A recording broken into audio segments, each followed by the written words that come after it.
Hello everyone, कैसे हैं आप सब। आई होप आप सब बहुत अच्छे होंगे। हाँ, आपने सही पढ़ा। 100% गवर्नमेंट जॉब की गारंटी। अगर आपने ये वीडियो पूरी देखी है और इस वीडियो के अकॉर्डिंग आप काम कर रहे हैं तो आपकी गवर्नमेंट जॉब बिल्कुल पक्की है। आज हम बताने वाले हैं एसएससी जेई की तैयारी किस तरह से किया जाए। अब जो कि आप जानते हैं कि समय बहुत कम बचा है, तो सितंबर महीना और अक्टूबर के एंड में ही एग्ज़ाम हो जाएंगे एसएससी जेई के। इसलिए सितंबर और अक्टूबर का हाफ आपके पास समय बस इतना ही बचा है। हम मान के चलते हैं ये लगभग 45 डेज से 50 डेज आपके पास हैं मैक्सिमम। तो इन कम समय में लास्ट टाइम पे आप क्या तैयारी रखें, किस प्रोसीजर को फॉलो करें, किस सब्जेक्ट को पढ़ें, किसको छोड़ें, क्या अब नया पढ़ना चाहिए, क्या नहीं पढ़ना चाहिए, इन चीज़ों के बारे में जानेंगे। आइए स्टार्ट करते हैं। आज हम बात करने वाले हैं एसएससी जेई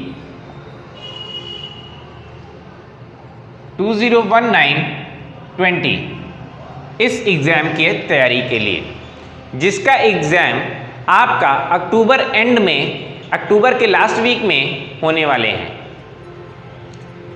तो सबसे पहली बात तो आप ये जान लीजिए, इस समय जो भी लोग नए पढ़ने के पीछे लगे हैं कि अब नया पढ़ लिया जाए, तो ये समय आपके पास खत्म हो चुका है।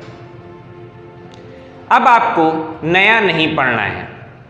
तो पढ़ना क्या है, आपको पुराने को रिवीजन करना है और नए में जो वेटेज है, सब्जेक्ट के वेटेज के अकॉर्डिंग आगे पढ़ें कि छोड़ें, इसका डिसीजन लेना है।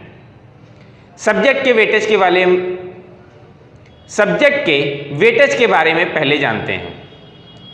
एसएससी जेई में क्या सब्जेक्ट कितने नंबर का आता है या कितने मार्क्स में हमारा किस सिलेबस का कितना पोर्शन कवर हो जाता है, इसके बारे में जानते हैं।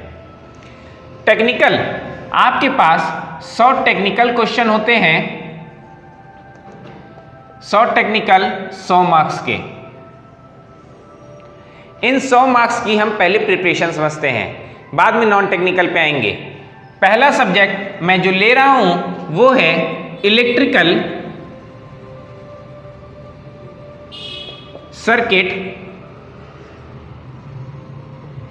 या नेटवर्क एनालिसिस।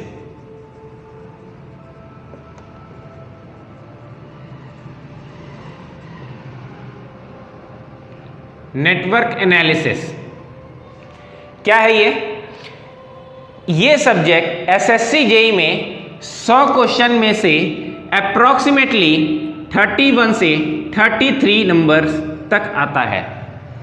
इसका मतलब 100 क्वेश्चन में से 31 से 33 नंबर केवल ये सब्जेक्ट आपके कवर कर लेते हैं, जिसमें इलेक्ट्रिकल सर्किट और नेटवर्क एनालिसिस का पोर्शन है। नेटवर्क एनालिसिस तो आप समझ रहे होंगे, इलेक्ट्रिकल सर्किट में बेसिक इलेक्ट्रिकल के पोर्शन आते हैं। दूसरा पॉइंट, दूसरा subject electrical machine. Electrical machines की बात करें तो इसका भी वेटेज आपके एसएससी जेई में बहुत बड़ा है और ये लगभग आपका 21 से 25 नंबर तक वेरी करता है। 21 से 25 नंबर तक ये वेरी करता है। नेक्स्ट हम लेते हैं measurement.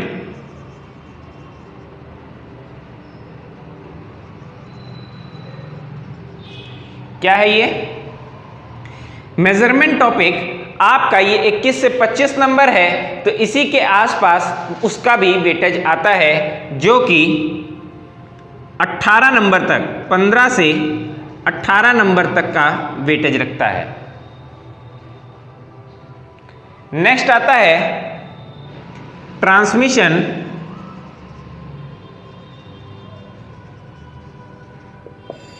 And distribution.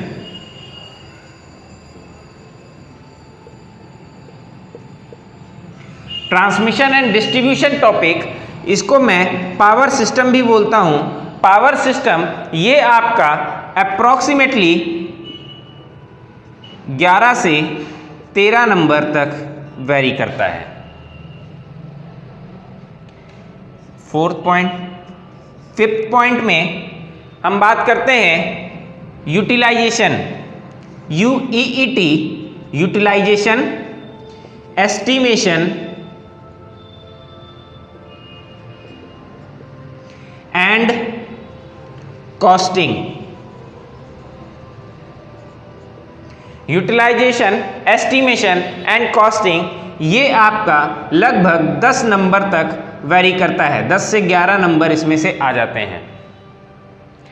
Last subject आपके लिए जो इंपॉर्टेंट है वो है बेसिक इलेक्ट्रॉनिक।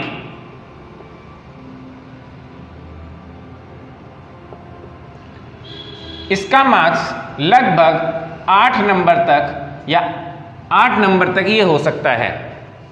8 से 10 होता है, हम मैक्सिमम इसको 8 लेके चल रहे हैं अभी। इसमें ध्यान दीजिएगा, क्वेश्चंस को आप कैलकुलेट कर लीजिए, ये अप्रॉक्सीमेटली 100 पहुंच रहा होगा, अप्रॉक्सीमेटली 100 पहुंच रहा होगा।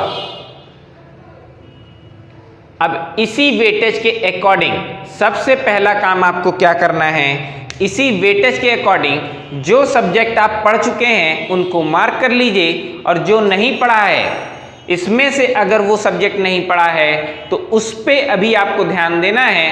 लेकिन इन सब्जेक्ट्स के अलावा जो भी एक्स्ट्रा सब्जेक्ट बचते हैं उसको अभी के लिए रोक दीजिए, जो भी बच्चे SSC JEE को टारगेट कर रहे हैं।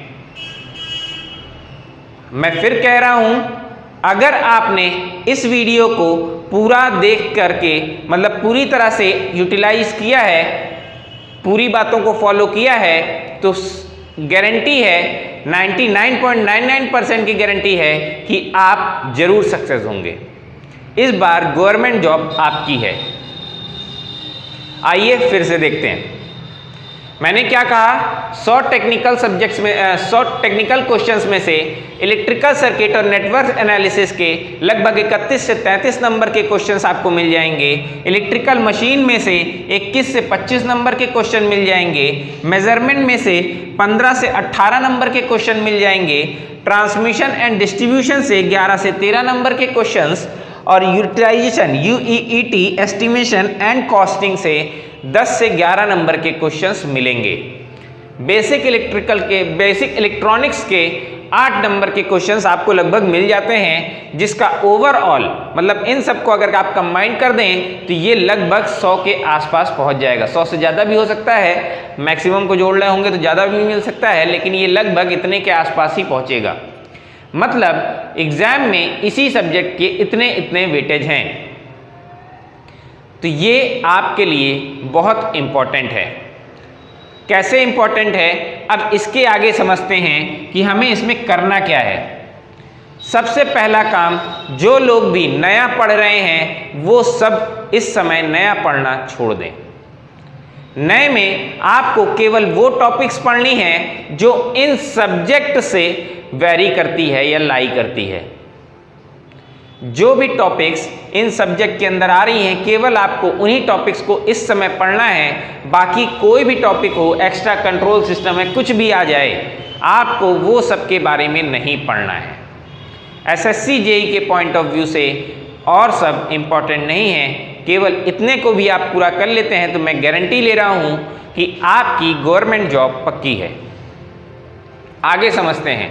बेसिक इलेक्ट्रॉनिक्स के बाद अब इन सब्जेक्ट्स के बाद दूसरा पोर्शन बचता है नॉन टेक्निकल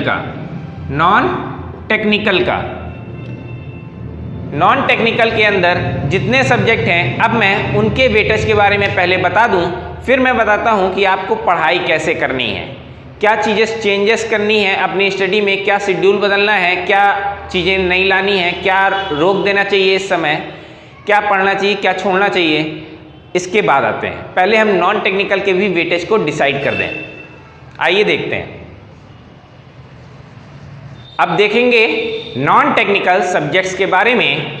वीडियो काफ़ी लंबी ना बने, इसलिए हमने पहले ही लिख लिया है क्या, नॉन टेक्निकल सब्जेक्ट्स में हम कैटेगरी बांट रहे हैं। पहला subject GK and current affairs के बारे में, दूसरा सब्जेक्ट ज्योग्राफी और एनवायरनमेंट के बारे में, तीसरा सब्जेक्ट केमिस्ट्री के बारे में, चौथा हिस्ट्री, पांचवा 3 4, पांचवा पॉलिटी, छठा इकोनॉमिक्स, सातवां biology, general intelligence and reasoning. इसको हम पूरा अलग पोर्शन बांट दिए हैं जिसमें मैथ और रीजनिंग 2 पार्ट अलग अलग।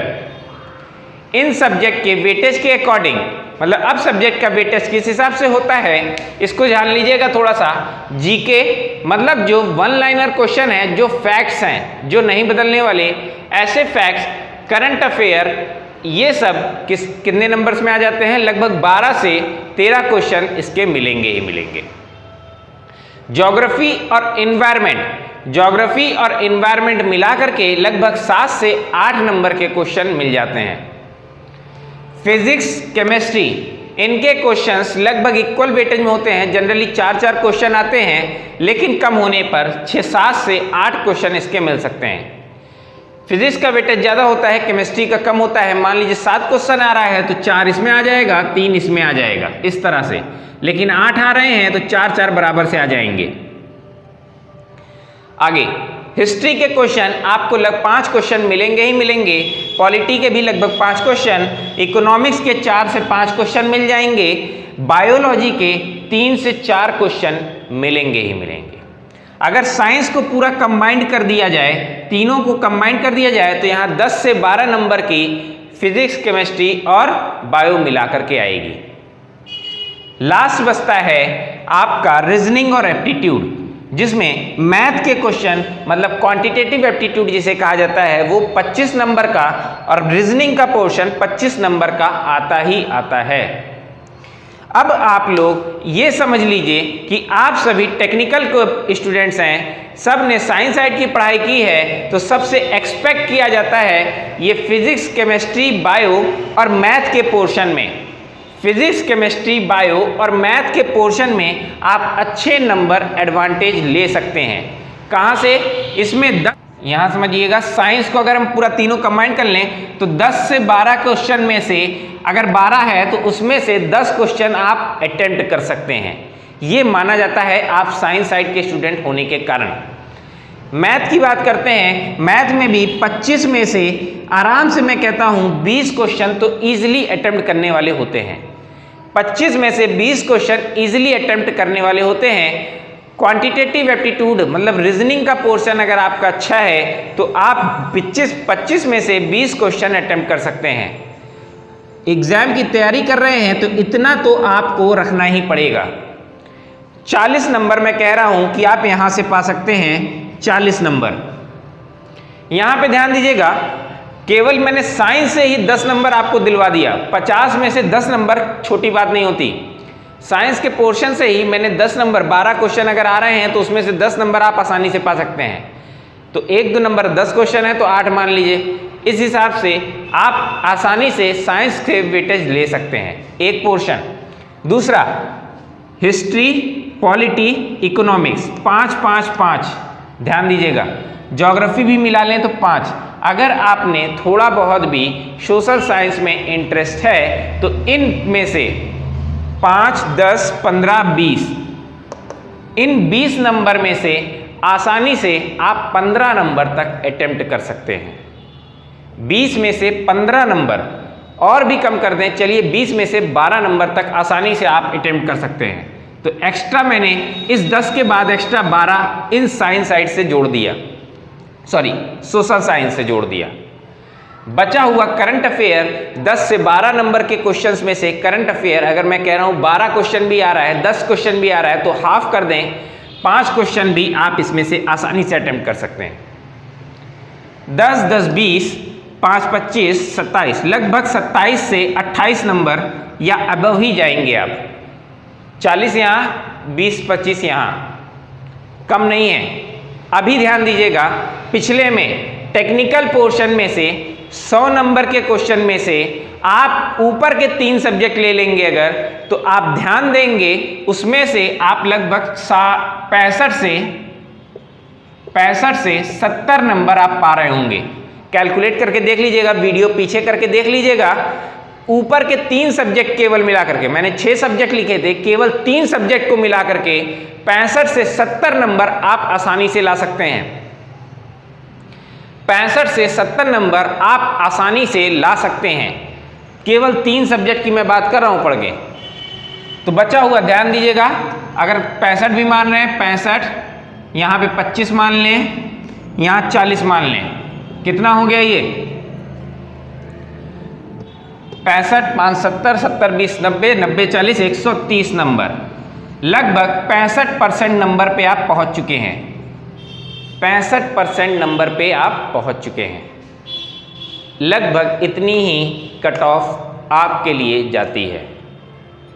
कम ज़्यादा थोड़ा बहुत ऊपर नीचे सब्जेक्ट के अकॉर्डिंग वैरी कर सकता है। सब्जेक्ट के अकॉर्डिंग ये मैंने मिनिमम को लेके चला है, बाकी सारे सब्जेक्ट आपने छोड़ दिए, केवल 3 सब्जेक्ट वहाँ पढ़ रहे हैं, यहाँ पे सारा नहीं पढ़ रहे हैं, ये आधा इसमें कम कर दिया। कहीं ना कहीं तो एडवांटेज लेंगे ना। तो ये नंबर, ये मिनिमम के केस में आप इतना तो पा ही रहे हैं, लेकिन आप केवल पढ़े रहते हैं कि हमें पढ़ना है, नई स्टडी, नया चीज़ सीख लें। तो ऐसा नहीं करना है। आपको केवल जो सब्जेक्ट जितने वेटेज के अकॉर्डिंग इंपॉर्टेंट है, उतने वेटेज के अकॉर्डिंग इस पे ध्यान देना है। उस सब्जेक्ट के वेटेज के अकॉर्डिंग उस सब्जेक्ट की वैल्यू डिसाइड करनी है कि हमें कितना पढ़ना है, कितना छोड़ना है। अगर इतनी चीजें क्लियर हैं तो अब आगे देखेंगे हाउ टू स्टडी, पढ़ाई करी कैसे जाए, क्या क्या अब समय में, अब इतने कम समय में अब हम क्या फॉलो करें, क्या छोड़ें, इसके बारे में। अभी तक तो हम केवल देख रहे थे सब्जेक्ट का वेटेज कितना है और हम किस तरह से इसको पढ़ेंगे। आइए देखते हैं। अब जानेंगे कि पढ़ाई कैसे करी जाए। अभी तक तो हमने देख लिया कि सब्जेक्ट का वेटेज क्या है। ये वीडियो 30 अगस्त पे अपलोड हो रही है, तो हम ये मान के चल रहे हैं कि सितंबर के स्टार्टिंग से आप इस प्लान को फॉलो करना चालू कर देंगे। जो लोग लेट में भी देख रहे हैं उनके लिए भी निराश होने की जरूरत नहीं है। वो इतनी चीज़ें जान लें अब जो मैं बताने जा रहा हूँ, क्या आगे के लिए प्रोसीजर फॉलो करना है। देखते हैं। सबसे पहला हम पढ़ने जा रहे हैं हाउ टू स्टडी, पढ़ाई कैसे करी जाए। अब कम समय में किस तरह से पढ़ें कि एग्जाम क्लियर हो सके। तो पहला हम कह रहे हैं, सबसे पहला पॉइंट, कंप्लीट सिलेबस।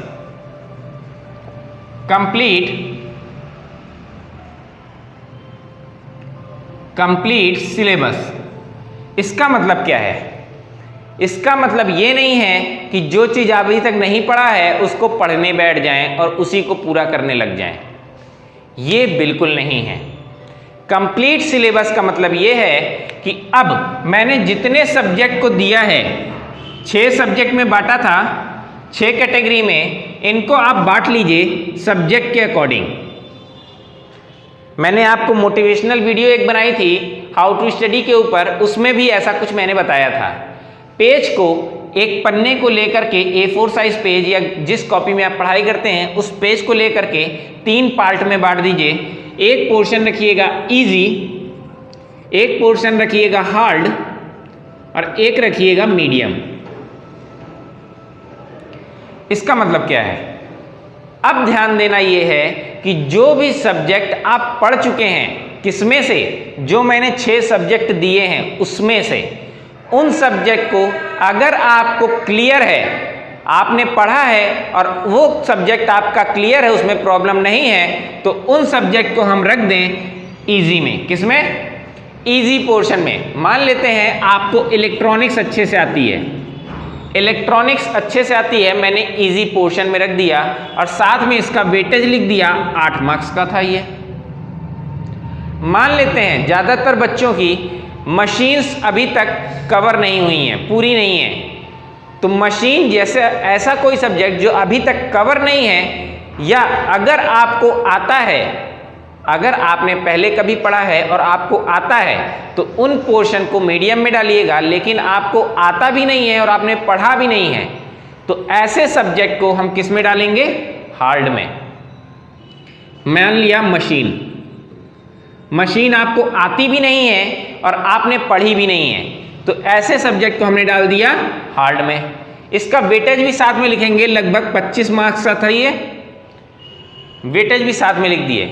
इस तरह से सारे सब्जेक्ट को हम इन कैटेगरीज में बांट लेंगे, सारे सब्जेक्ट को इन कैटेगरीज में बांट लेंगे, इजी, मीडियम, हार्ड। अब पढ़ते समय ऐसे ही पढ़ना है कि किस पोर्शन का वेटेज ज़्यादा है, किसका कम है, उसके अकॉर्डिंग हम इसको पढ़ते चलेंगे। इजी टॉपिक जो भी होंगे उसको आपको डेली रिवीजन में रखना है, डेली के रिवीजन पोर्शन में इसको जरूर रखना है। इस पोर्शन को रोज पढ़ना है, मतलब नया पढ़ना है, वो भी वो सब्जेक्ट जो इतने इम्पोर्टेंट के हैं, इम्पोर्टेंस के हैं, उन सब्जेक्ट की बात हो रही है। एक्स्ट्रा मान लीजिए कंट्रोल सिस्टम आपने हार्ड में डाल दिया, वो इसमें है ही नहीं है तो फ़ायदा क्या ऐसा डालने का। ऐसे सब्जेक्ट डालने हैं जो इसके अंदर इम्पोर्टेंस हैं और वो आपने पढ़े नहीं हैं। आगे देखते हैं। इस तरह से आपको सिलेबस का एक चार्ट बना के प्रिपेयर करना है कि आपने क्या पढ़ लिया है, क्या नहीं पढ़ा है, उसमें से कितने नंबर आप कवर अप कर सकते हो। नंबर के साथ अगर आप लिखेंगे तो आपको पता रहेगा, जैसे इजी पोर्शन जितना भी, मान लीजिए आपने 10 नंबर, 8 नंबर यहाँ हो गया, एक सब्जेक्ट और डाल दिया कुछ भी, तो 10 नंबर मान लीजिए आप इसको कवर कर रहे हैं, तो आपको पता हो गया कि 10 नंबर मेरा फिक्स है, इसमें से गलतियाँ नहीं होंगी। मीडियम में ये गैस वर्क वाला काम होता है कि आप इसमें से गैस मार रहे हो, तुक्का थोड़ा आ रहा है, थोड़ा नहीं आ रहा है, ऐसा पोर्शन, ये बिल्कुल नहीं आ रहा है ऐसा पोर्शन। तो अभी ऐसा नहीं कर रहे हैं, अभी हम देख रहे हैं आगे। नेक्स्ट पॉइंट में क्या कहता हूं, आपके पास, मैंने बार बार कहा, समय खत्म हो चुका है। नया पढ़ने के लिए आपके पास समय खत्म हो चुका है, तो पढ़ने के लिए कुछ ना कुछ स्ट्रेटजी बनानी जरूरी है। वो क्या है समझिएगा। Plan and scheduling. Plan and scheduling, इतने चीजों को पढ़ने के लिए आपको एक टाइम टेबल, एक चार्ट जरूर प्रिपेयर करना है। मतलब क्या हो गया इसका, टाइम टेबल बनाना। इतना सब काम करने में मैक्सिमम आपको 1 दिन का समय लगेगा और ये आप आसानी से कर भी सकते हैं। अगर आप हमसे रेगुलर पढ़ रहे होते और हमसे पूछे होते तो मैं ये सब चीज़ें शुरुआत में ही बता देता हूँ। जो मुझसे कांटेक्ट में है वो जानते हैं कि ये सारी चीज़ें मैं एग्ज़ाम, मतलब किसी भी चीज़ की तैयारी करना चालू करें उसी समय ये आपको काम दे देता हूँ कि खुद से निकालिए सब्जेक्ट का कितना वेटेज है, कितना प्रीवियस ईयर में आया हुआ है। लेकिन अब समय कम है, इसलिए मैंने खुद से आपको बता दिया है कि किस सब्जेक्ट का कितना वेटेज है और किस अकॉर्डिंग आपको पढ़ना है। अभी ये पूरा नहीं हुआ है। इस शेड्यूलिंग को, इस टाइम टेबल को अभी मैं फिर से बताऊंगा कि बनाएं कैसे। इस टाइम टेबल का भी मैं एक चार्ट आपको आज बनवा के दूंगा।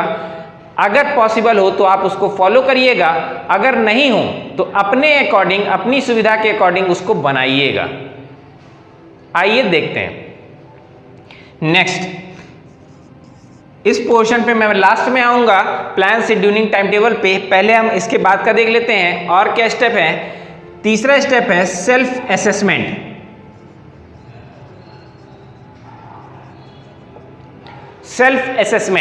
सेल्फ असेसमेंट क्या है, इसमें आपको अब समय, जैसा कि मैंने कहा खत्म हो चुका है कि नया नहीं पढ़ना है, तो करना क्या है, अब आपको 100% डेली एक पेपर, अगर नहीं कर सकते तो रैंडमली अल्टरनेट डेज में एक पेपर जरूर सॉल्व करने हैं।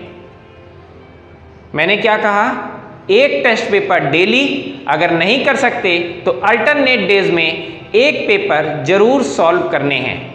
मैं मान के चल रहा हूं आपके पास 45 डेज हैं, तो अगर डेली भी सॉल्व करते हैं तो 45 और अल्टरनेटली भी सॉल्व करते हैं तो 24 से 25 क्वेश्चन पेपर आप सॉल्व कर सकते हैं।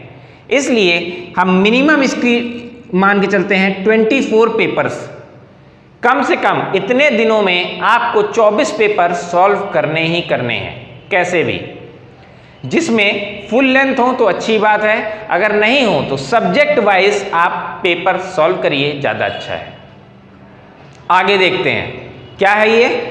अब मान लीजिए आपने टेस्ट दिया, सेल्फ असेसमेंट के 3 स्टेप मैंने क्या कहा, टेस्ट, एनालिसिस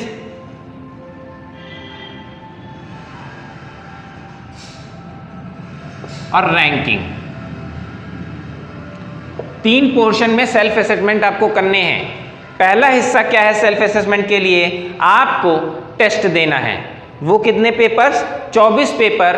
कब तक, जब तक एग्जाम नहीं हो जाता तब तक कम से कम 24 पेपर तो जरूर देने हैं। अगर आपके पास प्रीवियस ईयर सेट्स के कुछ बुक्स वगैरह हैं तो उसमें से सॉल्व कर लीजिए, अगर नहीं है तो ऑनलाइन बहुत सारी साइट्स पे और भी कई सारी साइट्स पे आपको टेस्ट सीरीज मिल जाती है।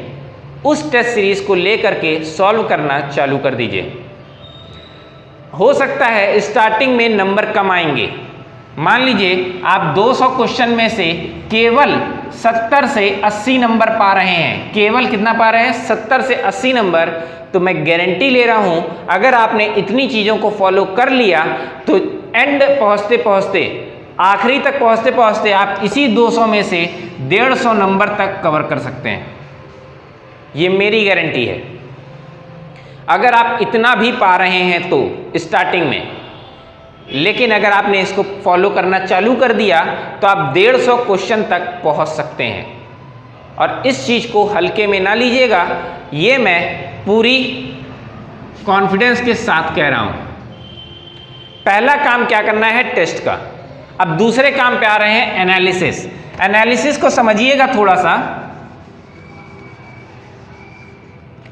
मान लीजिए आपने 200 क्वेश्चन में से 160 क्वेश्चन अटेम्प्ट किए और इसमें से आप लगभग 110 क्वेश्चन 100 नंबर तक आप पा रहे हैं। कितना पा रहे हैं, 100 नंबर तक। तो जरूरी सी बात है इसमें आपकी गलती लगभग 115 क्वेश्चन आपका सही रहा होगा और बाकी सारे क्वेश्चन आपके गलत हो गए होंगे। बाकी सारे क्वेश्चन आपके गलत हो गए होंगे। अगर आप 100 नंबर तक इसमें पा रहे हैं तो 115 क्वेश्चन आपके सही होंगे, 45 क्वेश्चन आपके गलत हो गए होंगे। तो अब आपको क्या करना है, एनालिसिस का मतलब होता है इसी टेस्ट पेपर की एनालिसिस। क्या करना है, आपको इस टेस्ट पेपर को 3-4 पार्ट में बांट देना है। क्या क्या, जो क्वेश्चंस गलत हो रहे हैं उसमें देखना है कि न्यूमेरिकल पोर्शन कितना है, थ्योरी पोर्शन कितना है, गेस वर्क आपने कितना लगाया है और नॉन क्वेश्चन। नॉन क्वेश्चन कितने हैं। इसका मतलब क्या है, मान लीजिए आपने 45 क्वेश्चन गलत किए थे, 45 में से 5 क्वेश्चन ऐसे हैं जो आपने तुक्का मारे थे और वो गलत हो गए। तुक्का मारा और गलत हो गया, उसको हम किस में डालेंगे, गेस वर्क में। 5 क्वेश्चन मान लिया, अभी भी कितना बचा है, 40। 40 में से हमने मान लिया 10 क्वेश्चन ऐसे थे जो आपको पुराने पढ़े हुए थे। 10 क्वेश्चन ऐसे थे जो आपके पुराने पढ़े हुए थे, लेकिन उसके बाद भी वो गलत हो गए। पहले आपने किसी पेपर में देखा हो, किसी प्रीवियस ईयर क्वेश्चन में देखा हो, पूरा एज इट इज पुराने पेपर से उठा के रख दिया गया हो। ऐसे क्वेश्चंस को हम नॉन क्वेश्चन कहते हैं, जानकार पहले से जानते हुए क्वेश्चन। उन क्वेश्चन को अगर आपने गलती कर दी तो मतलब आपको याद करने की बहुत बड़ी प्रॉब्लम है। तो इसलिए उन क्वेश्चंस को हम किस में डालेंगे, नॉन क्वेश्चन में। मान लिया ये 10 क्वेश्चन है, आगे ध्यान दीजिएगा, 10 निकल गया, 5 निकल गया, बचा कितना, 30। 15 क्वेश्चन मान लेते हैं न्यूमेरिकल है, 15 क्वेश्चन थ्योरी है। ये केवल इसलिए है कि आपको पता चलेगा कि ओवरऑल पेपर में कितने क्वेश्चन आए थे और जिसमें से न्यूमेरिकल में आपने कितनी गलती कर दी है, थ्योरी में आपने कितने गलती कर दी है। आपको अपनी गलतियां पता चलेंगी कि किस पोर्शन में आप ज़्यादा गलती कर रहे हैं। अगर न्यूमेरिकल का पोर्शन ज़्यादा गलत हो रहा है तो एग्जाम टाइम पे न्यूमेरिकल को बिल्कुल लास्ट में आपको अटेम्प्ट करना है। गेस वर्क ज़्यादा गलत हो रहा है, मतलब आप तुक्का लगाने में बहुत ज़्यादा सोचते हैं और ये काम आपको बिल्कुल ही बंद कर देना है। नॉन क्वेश्चन गलत हो रहे हैं तो मतलब याद करने की आपको सबसे बड़ी दिक्कत है और इस प्रॉब्लम को आप कई बार सॉल्व भी किए हैं लेकिन अभी तक इसका सॉल्यूशन नहीं मिला है। थ्योरी पोर्शन अगर गलत हो रहा है तो इसका मतलब है आपने अपने सब्जेक्ट को आज तक हाईलाइट नहीं किया। हाईलाइट का मतलब क्या होता है, नोट्स तो सभी पढ़ते हैं, नोट्स के अंदर कुछ इंपॉर्टेंट पोर्शन होते हैं, मतलब नोट्स तो इंपॉर्टेंट है ही है लेकिन उस इंपॉर्टेंट में से भी मोस्ट इंपॉर्टेंट पॉइंट कुछ होते हैं। तो आपका काम क्या होता है, जब आप रिवीजन करने बैठें तो उन पोर्शंस को मार्क करते चलें। 10-15 रुपए की हाइलाइटर पेन आती है, ले लीजिए और उससे मार्क कर डालिए। अगर नहीं कर सकते तो एक 5-10 रुपए की पेंसिल आती है, उस पेंसिल से मार्क करना चालू कर दीजिए।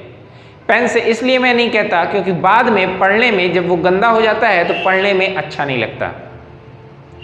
आगे चलते हैं।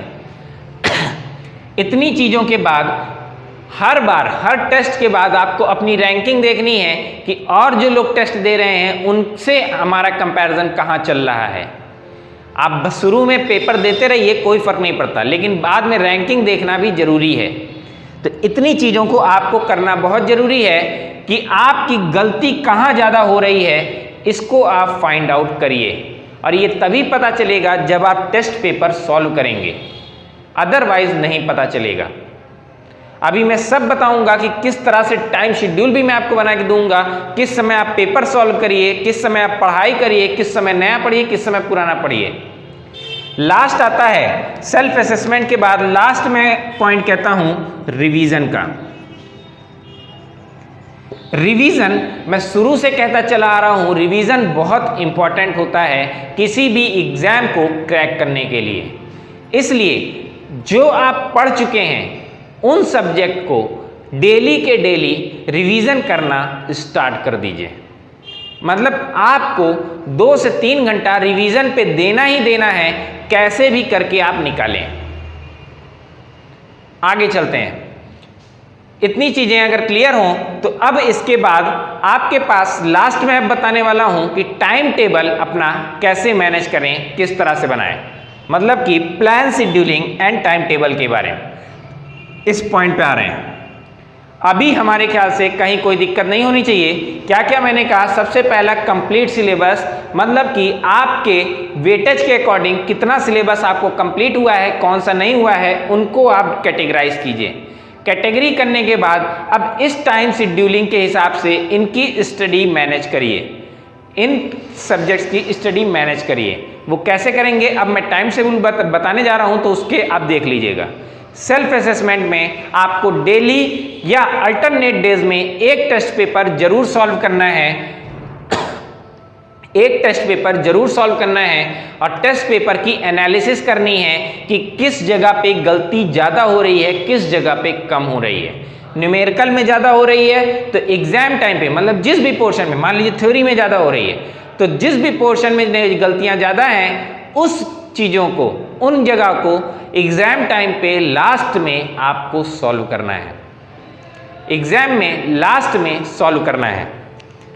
लास्ट देखते हैं क्या, प्लान शेड्यूलिंग के बारे में।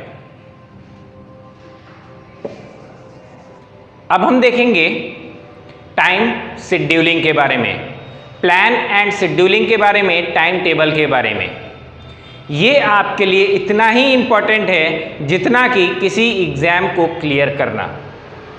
जब तक आप टाइम मैनेजमेंट नहीं सीखते तब तक आप एग्जाम क्लियर करते के लिए, मतलब एग्जाम में बैठने के लिए तैयार नहीं रहते।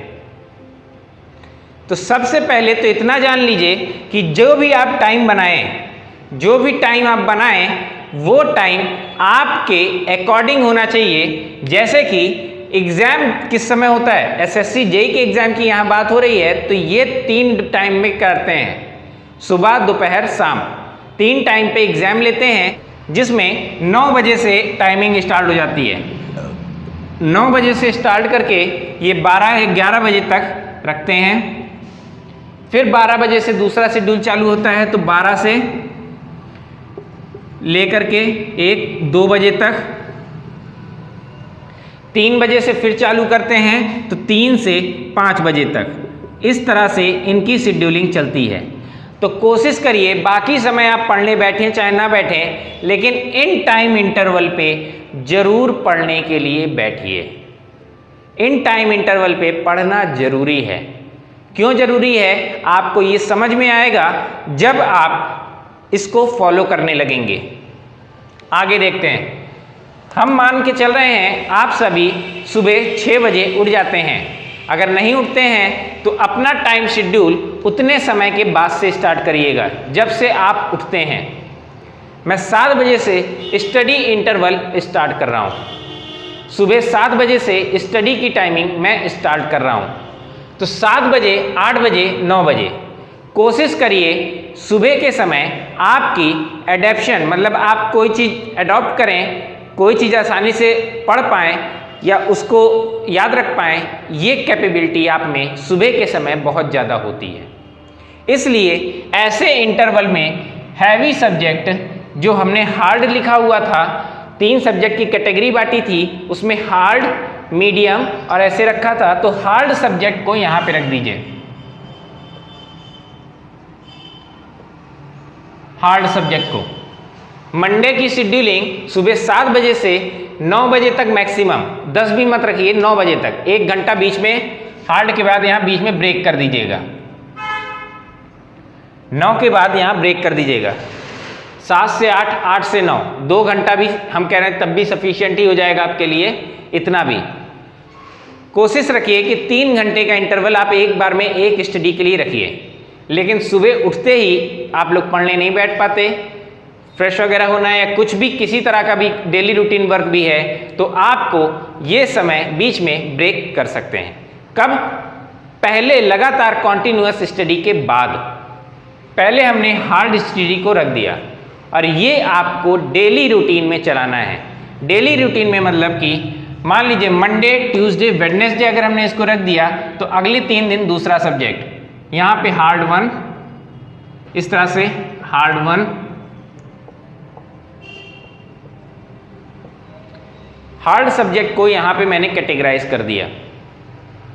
इन सब्जेक्ट को डेली आपको पढ़ना है।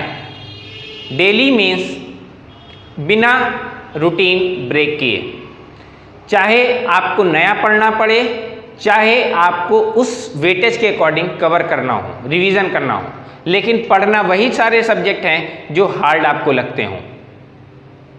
आगे चलते हैं। इसके बाद यहाँ पे आप ब्रेक कर सकते हैं। 10 के बाद से आप 10-11 ब्रेक कर दीजिए। 11 के 12 भी, 2 घंटे भी अगर आप ब्रेक ले रहे हैं तो कोई बड़ी बात नहीं है। लेकिन दोबारा आपको बैठ जाना है 12 बजे से। 12 बजे से कोशिश करिए कि आप फिर से बैठ जाइए। 12 बजे से आप दोबारा बैठेंगे तो आपके लिए अब आपको यहाँ पे जो क्वेश्चन आपने पढ़े थे हार्ड वाले, इन हार्ड क्वेश्चंस को पढ़ने के लिए question paper 1, question paper 1,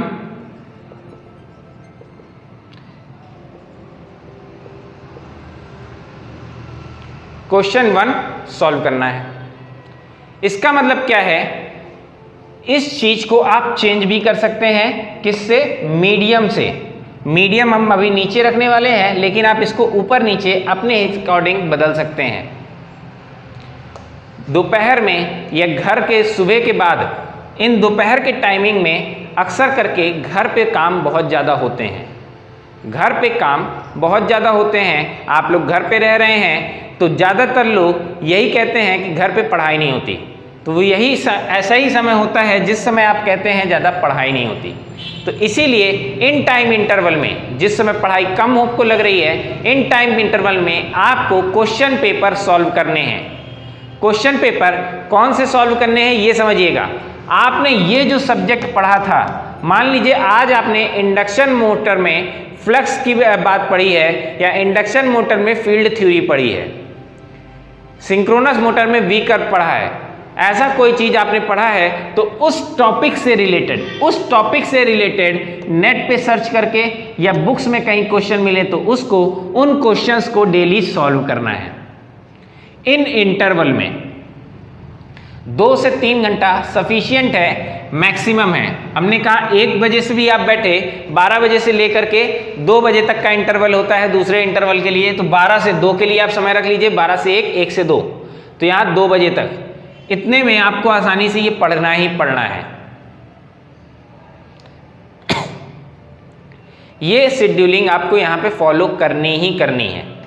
next interval आते हैं, फिर आप 1-2 घंटे का ब्रेक कर सकते हैं। नेक्स्ट आपका कब चालू हो रहा है? 3 बजे से, 3 मतलब 15, तो 15 से फिर से आप स्टार्ट कर सकते हैं। बीच में 2 के बाद से आपको ब्रेक मिल जाएगा, 2 से 3 के बीच में, फिर यहाँ से आप स्टार्ट कर सकते हैं 3 से 5 या 3 से 6, इसी तरह इंटरवल चलता है तीसरे टीयर का। तो इन 3 टीयर्स में करके एग्जाम होते हैं, तो तीसरे इंटरवल में फिर आपको बैठना है। अब इस पोर्शन में यहाँ पे हार्ड आपने पढ़ा था, यहाँ पे क्या पढ़ेंगे? Medium topics. क्या पढ़ेंगे? Medium topic. 15-16, मान लीजिए 15 बजे तक 5-17 तक बात कर रहे हैं, इतने इंटरवल तक आपको क्या पढ़ना है? मीडियम 1, मीडियम 1, मीडियम 1, 3 दिन।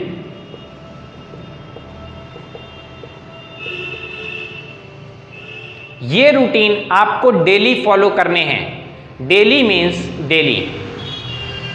इतने इंटरवल में मीडियम का एक सब्जेक्ट उठा के आपको डेली पढ़ना है। क्लियर है? आगे ध्यान दीजिएगा। अब बचा हुआ, इसके बाद आप फिर चाहें तो ब्रेक कर सकते हैं। एग्जाम में बैठने के बाद देखिए, मैं भी पढ़ता था या मेरे साथ भी जितने लोग भी हैं, मैं जिनको जानता हूं, कभी भी पढ़ाई को एज ए बर्डन नहीं लिया। तो पढ़ने के समय ब्रेक लेना भी बहुत जरूरी है। कॉन्टिन्यूअस पढ़ाई नहीं होती और कॉन्टिन्यूअस बैठने से कंसंट्रेशन भी नहीं बनता। एक समय के बाद वो अपने आप लूज होने लगता है, इसलिए ब्रेक लेना भी जरूरी है। मैं तो बहुत ब्रेक लेता हूँ, इसलिए आपको इसी के अकॉर्डिंग बता रहा हूँ। ब्रेक यहाँ हो गया, अगला ब्रेक मैंने कहा यहाँ हो गया था ब्रेक, अब एक ब्रेक मैं फिर यहाँ कर देता हूँ। ब्रेक ब्रेक ब्रेक, 3 बार ब्रेक हो चुका। फिर से 6 बजे 7 बजे जब आपको समय मिले, 6 बजे 7 बजे शाम के समय जब आपको समय मिले, तो अब जब आप उठाएंगे तो एक घंटा, 1 से 2 घंटा जितना आप पढ़ सकें, 1 से 2 घंटा केवल आपको, मान लीजिए हम 7 से 8 के बीच बात कर रहे हैं, 19 से लेकर के 21 तक, 7 से 9 या 7 से 8 की बात कर रहे हैं। 1 घंटा, 2 घंटा, 1.5 घंटा, इस इंटरवल में जितना भी आपको समय मिले, उस समय पे इजी टॉपिक आपको पढ़ना है। Easy 1, easy 1, easy 1।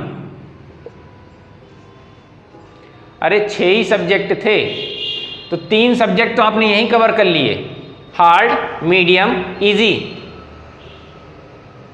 कवर हो गया। Easy 1, easy 1, easy 1। ध्यान रखिएगा, इन सब्जेक्ट को आपको पढ़ना है और साथ ही साथ ये ऐसे पढ़ना है कि अगर हो सके तो इसके क्वेश्चन बेसिस पे आप पढ़िए। कैसे पढ़ें इसको? क्वेश्चन बेसिस पे, मतलब केवल आपको रटना नहीं है, आपको रिवीजन तो करना है, लेकिन ये फाइंड करते हुए पढ़ना है कि मान लीजिए मैंने लाइन पढ़ी कि induction motor is self starting और नॉट सेल्फ स्टार्टिंग, तो उस लाइन को अंडरलाइन करते हुए, हाईलाइट करते हुए, ऐसे पढ़ते हुए चलना है। क्या कहा मैंने? इसको पढ़ना ऐसे है कि जो भी आप सब्जेक्ट पढ़ रहे हैं, उस सब्जेक्ट को कितना कौन सी लाइन इंपॉर्टेंट है, हाईलाइट करते हुए, क्या एग्जाम में उस पॉइंट से पूछा जाता है, उस पॉइंट को हाईलाइट करते हुए इस तरह से पढ़ाई करनी है इजी पोर्शन में। और ये आपको डेली रूटीन में पढ़ना है, ये यहाँ से लेके लास्ट तक ऐसा चलेगा। ये मैंने 3 दिन इसलिए बताया क्योंकि नेक्स्ट 3 दिन में, थर्सडे, फ्राइडे, सैटरडे, नेक्स्ट 3 दिन में आपको नए सब्जेक्ट में हार्ड हार्ड टॉपिक में दूसरा सब्जेक्ट जो आप डाले होंगे उसको फॉलो करना है, मीडियम में जो दूसरा सब्जेक्ट डाले होंगे उसको फॉलो करना है, और इजी में जो दूसरा डाले होंगे उसको फॉलो करना है। और हो सके तो संडे के दिन आप बिल्कुल भी नई पढ़ाई ना करें। इस दिन आपको एक दिन का ये, एक दिन का ये, मतलब कि 3 दिन इधर से 3 दिन इधर से, दोनों सब्जेक्ट मिला करके इधर के भी लिए क्वेश्चन पेपर केवल सॉल्व करने हैं। क्या सॉल्व करना है? क्वेश्चन पेपर सॉल्व करना है। क्वेश्चन 1 ये हार्ड 1 के तौर पे था, यहाँ पे हार्ड 2 के तौर पे था, क्वेश्चन 2 इसका आ जाएगा। इस तरह से सॉल्व करने हैं। और एट लास्ट अंत में नॉन टेक्निकल पोर्शन भी उतना ही इंपॉर्टेंट है जितना ये सब। तो इसलिए डेली रूटीन में रात को सोने से पहले आप 10 बजे सो जाते हो, 11 बजे सो जाते हो, उसके 1 घंटा पहले से रात को सोने के, मान लीजिए अगर हम कह रहे हैं आप 10 बजे सो जाते हैं तो 9 बजे से आपको बैठना है और 9 बजे से लेके 10 बजे तक डेली 1 घंटे में करंट अफेयर देखना है। करंट अफेयर देखना है। ये आप 1 लाइनर देख सकते हैं, डेली रूटीन का देख सकते हैं, मंथली देख सकते हैं, कोई भी देख सकते हैं। डेली करंट अफेयर आपको देखने से ये आपको बहुत फायदा होगा। यकीन मानिए करंट अफेयर के अगर 10 क्वेश्चन आपसे पूछ लिए जाएं, उसमें से 9 क्वेश्चन आप बताने के काबिल होंगे अगर आप ये कर रहे हैं तो। डेली सोने के 1 घंटा पहले करंट अफेयर जरूर देखना है। और इसके अलावा अगर मीडियम और इजी टॉपिक बहुत जल्दी कवर होते हैं, हार्ड में समय लगता है, तो कुछ समय के बाद मान लीजिए इतना सब पढ़ते पढ़ते आपने 10 दिन बिता दिए, ऐसा करते करते 6 दिन ये 6 दिन नेक्स्ट में, इस तरह से करते करते मान लीजिए 2 हफ्ता या तीसरा हफ्ता बिता दिया। मैक्सिमम आपके कितने दिन गए? 15 दिन। 45 में से 15 दिन गए तो 30 दिन अभी बचे हैं ना, अभी भी सब समय है कि नहीं है? तो उन समय पे जो एक्स्ट्रा क्वेश्चंस हैं, मतलब जैसे अब इनके क्वेश्चंस कवर नहीं हुए, तो ये सारे क्वेश्चंस को इन्हीं को हम हार्ड के साथ बांट लेंगे। एक समय के बाद हार्ड की टॉपिक भी इजी लगने लगेगी कि नहीं लगने लगेगी? मीडियम की टॉपिक भी इजी लगने लगेगी कि नहीं लगने लगेगी? तो ऐसे टॉपिक्स को हार्ड में से हटा करके मीडियम में डाल दिए, इजी में डाल दिए, या मीडियम के टॉपिक इजी में डाल दिए, इजी के मीडियम में डाल दिए। इस तरह से आपस में इंटरचेंज भी करते रहेंगे, एनालिसिस बराबर करनी है। संडे के दिन मैंने क्या कहा, हो सके तो आप पढ़ाई मत करिए, नई पढ़ाई मत करिए। क्या करना है, पूरे दिन में, मतलब जिस जिस समय आप बैठते थे उस टाइम पे आपको केवल और केवल क्वेश्चन पेपर सॉल्व करने हैं, उसी के जिस सब्जेक्ट को आप लेके बैठते थे। जैसे यहाँ पे आपने मशीन पढ़ी, पावर सिस्टम पढ़ा, मान लेते हैं हार्ड आपको मशीन और पावर सिस्टम लगता है, तो दोनों के क्वेश्चंस को आप यहाँ सॉल्व करेंगे संडे के दिन। यहाँ पे भी जो मीडियम में पढ़ा था वो यहाँ पे सॉल्व करेंगे जाके, यहाँ पे इजी में जो पढ़ा था वो यहाँ ले जाके सॉल्व करेंगे। और एक समय के बाद ऐसा आएगा कि आपको क्वेश्चन, टॉपिक में से क्वेश्चन भी मिलना बंद हो जाएंगे। इतना आपको पढ़ाई में पढ़ते पढ़ते इतना याद हो जाएगा, इतने अच्छे से सब रिमेंबर होने लगेगा कि पढ़ते पढ़ते लगेगा आप क्वेश्चन ही खत्म हो गए। तो ऐसे केस में आपको केवल और केवल फुल लेंथ टेस्ट देना है। फुल लेंथ टेस्ट में आप सारे सब्जेक्ट का कंबाइन देते हो। यकीन मानिए अगर आपने इतनी चीज़ों को फॉलो कर लिया है, तो भी आप हमारे समझ से 150 प्लस नंबर इजीली ले आएंगे, बहुत आसानी से ले आएंगे 150 प्लस नंबर। कोई भी वीडियो, कोई भी टीचर आपको इतनी गारंटी नहीं दे सकता जितनी मैं दे रहा हूं, लेकिन मेरी भी शर्त है कि आपको ये 100% फॉलो करना है। उसके बाद हमको चैलेंज करना है कि सर आपका कहा हुआ नहीं पूरा हुआ। मैं गारंटी ले रहा हूं कि आपका ये जरूर पूरा होगा, एसएससी जेईई का एग्जाम जरूर निकलेगा।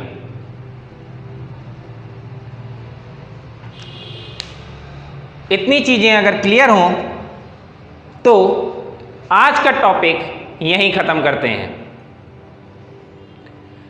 सफलता के लिए जरूरी नहीं कि हर बार आपको सीढ़ी मिले। सफलता के लिए जरूरी नहीं कि आपको हर बार सीढ़ी मिले। सफलता तो उनको भी मिली है जिन्होंने माउंट एवरेस्ट, हिमालय को भी फतेह किया है। वहां कोई सीढ़ी नहीं, ऊबड़ खाबड़ रास्ते, पथरीले पहाड़ हैं, फिर भी उन्होंने उस सफलता को पाया है, उस ऊंचाई को छुआ है। आप भी बहुत आसानी से इस सफलता को पा सकते हैं।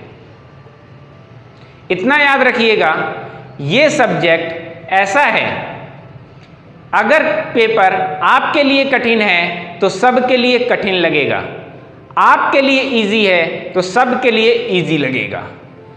पेपर इजी होगा तो कट ऑफ ज़्यादा जाएगी, पेपर हार्ड होगा तो कट ऑफ कम जाएगी।